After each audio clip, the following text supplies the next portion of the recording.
Hey, it's Matt, your average gamer, and this is the Dragonic champion build. This is a fun dragon build using the dragon Halberd. We're going to be doing dual frost with this. This is going to be a really good one, so stay tuned for the details. Halberds can be really powerful in Elden Ring. The main thing here is they have a lot of reach, they do a good amount of damage upon jump attacks, and then for the actual movesets itself, they're quite good given the fact that they have pretty good damage, and honestly, as far as the moveset goes, it's something you can utilize on bosses simply for the fact that, again, the reach and the AR are substantial, and then we added Frost to the offhand one on the NightRider's Glaive, and the main hand one is the Dragon Halberd, which adds Frost upon its Ash of War activation. The Dragon Halberd has that cool animation. It's got that spinning slash, but the spinning slash will add lightning damage and then 80 frost to the weapon itself, and you can make use of that and turn it into a solid build with its Ash of War. Now, I'm going to show you where to get the Dragon Halberd, and it is in the Siofra. I guess that's how you say it. I'm not sure exactly how to say the word. Sometimes I'm just really bad with the words in this game, but anyways, moving forward, there's this middle section as you go down there, and you can get to this part from the Limgrave one by the Erdtree and Mistwood, and then in the middle, you're going to see a portal. There's going to be a portal like smack in the middle of this map. You basically can't miss where that pillar goes up. There it is on the map there. And that's going to take you to the Dragonkin boss fight. As for the Dragonkin himself, the actual boss fight is not too bad, but I get beat up here. This is on New Game Plus 7, by the way, but not that it should matter. He doesn't have a particularly difficult moveset. I just hadn't fought him in a long time, and I kind of got greedy. So I did get beat up a little bit here, but overall, he's not too tough. Now, as far as his moveset, it seems to consist mostly of just smashing things, which I guess messed me up, and that's why I got beat up so much here, because I thought under him would be safe. I hadn't fought one of these in a long time. There's really only, I think, 2 of them in the game other than the ghost ones,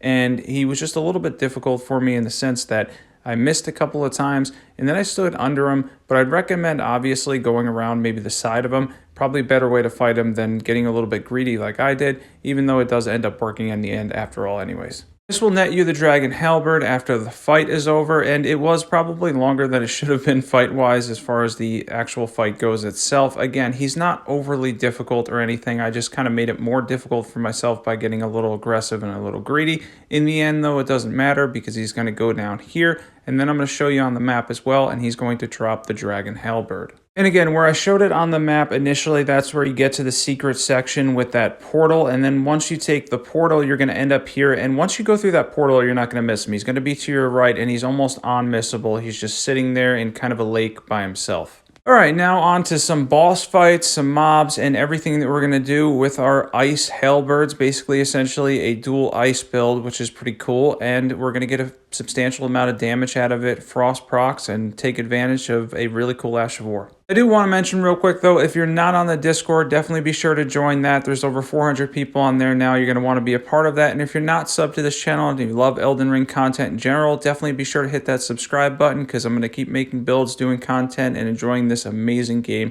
So let's keep at it.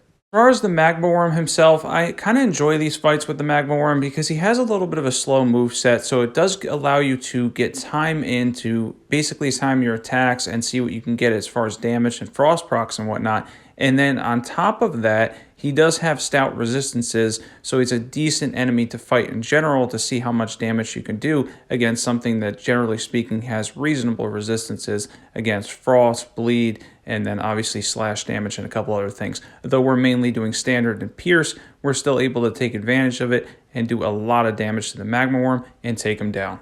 Now, as far as mobs himself goes, this isn't too bad, but it's not going to be amazing either. You basically have spinning slash with a little bit of frost on it. The main thing for me here is to take advantage and do jump attacks. We are using the claw talisman. I'm going to show off the build towards the end of this video with everything that you need to know. And overall, this is a really fun one to use against mobs and bosses in general. I really enjoyed getting used to the Halberd moveset because I hadn't really used it very often. And then obviously the jump attacks have substantial reach too, so you can take advantage of that. I mentioned that before, but in general, this is a moveset that you can definitely use against mobs to take the majority of them down. If they're all grouped up, it's not the most incredible Ash of War in the world. Obviously, there are some better, but you're not going to run into any problems given the fact that we've got a good amount of AR, frost damage, and solid jump attacks.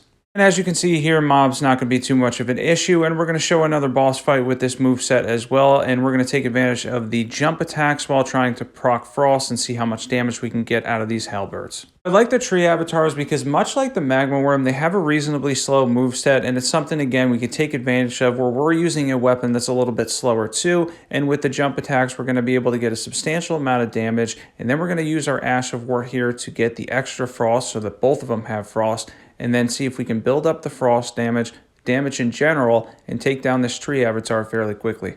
So, of course, he's going to jump and do the slam with Rot here. If only we had that in our moveset. And then, of course, shortly after, he's going to use Golden Land, which we're going to avoid too, and then get back in and then try to finish him off with these Halberds. And again, I'm generally impressed with the amount of damage that they can do.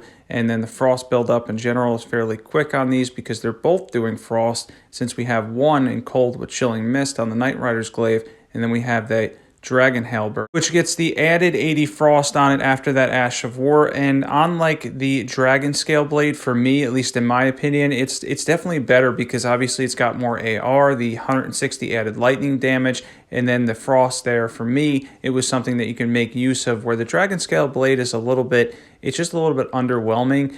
The Dragon Halberd is actually fairly decent, I found, as I was using it, and even with the spinning slash moveset, you can take advantage of it, you can get quick frost procs, and you can do a substantial amount of damage. And I always find a way to fight some of these dragons in Caelid because they're respawning, and they're basically mini bosses that respawn, so we get to take advantage of that to see how much damage we can do, and it was substantial too. Let's get into equipment. For equipment, we have the Dragon Halberd plus 10, any seal will do. We have the Cold NightRider's Glaive with Chilling Mist on it. We have the Banished Knight Helm, Beast Champion Armor Altered, Blackflame Monk Gauntlets, and the Beast Champion Grieves. We have Erdtree's favorite plus 2, the Claw Talisman, Shard of Alexander, Dragoncrest Greatshield Talisman, and then we have the Successive Attack tier and then the Faith tier, so we can do buffs as well. Let's get into stats. For stats, we're running a quality build at 150, and for a quality build at 150, since it leans a little bit more towards strength, I went for 50 strength, around 30 dexterity, 15 faith, which will give us 25 with the Faith tier, and then 50 vigor. If you wanted to as well, you can mix a lot of other different weapons into this because it is a quality build. They would just have to lean towards strength because we do lean slightly to strength with the Dragon Halberd, so that's why I went for more strength and a reasonable amount of dexterity. Let's get into buffs. So for buffs, we're going to drink our tier first, which has the Faith tier in it. That's going to allow us to do Golden Vow, and then we can do Flame Grant Me Strength.